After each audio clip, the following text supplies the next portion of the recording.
Torang ke informasi selanjutnya pemirsa, walaupun pembelajaran tatap muka so dimulai, tapi ada beberapa siswa yang boleh mau ikut pembelajaran tatap muka atau nyandak diizinkan untuk hadir di sekolah. Ini karena siswa yang bersangkutan belum divaksinasi, terutama di tingkat SMA dan SMK sederajat pemirsa.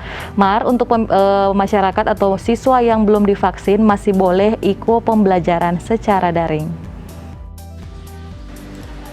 Meski pembelajaran tatap muka telah diizinkan di sekolah-sekolah, namun ada beberapa hal yang menyebabkan siswa tidak bisa mengikuti kegiatan pembelajaran tatap muka.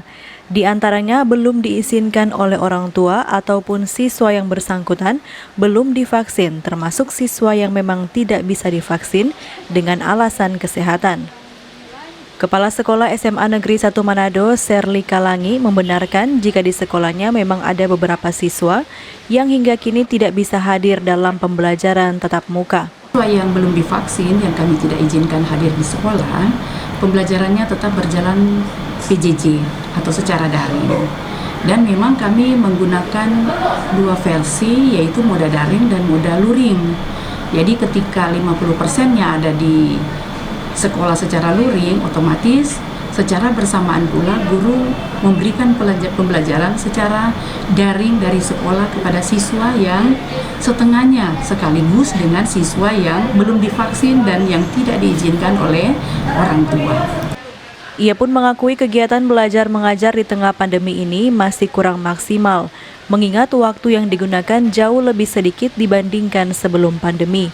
Untuk proses pembelajaran memang boleh dikata tidak maksimal dibandingkan dengan reguler seperti tidak mengalami pandemi.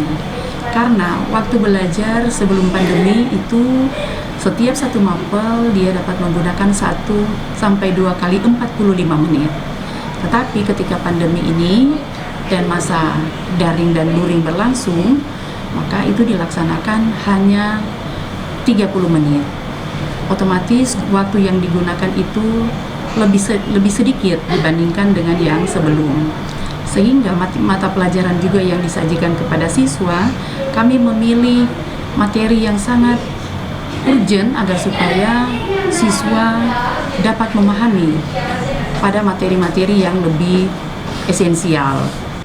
Serli pun berharap agar para guru dapat memanfaatkan waktu belajar yang singkat sebaik mungkin dan bisa lebih kreatif dalam penyampaian materi pembelajaran kepada para siswa. Regina Mangkei melaporkan untuk Kawan Nua TV.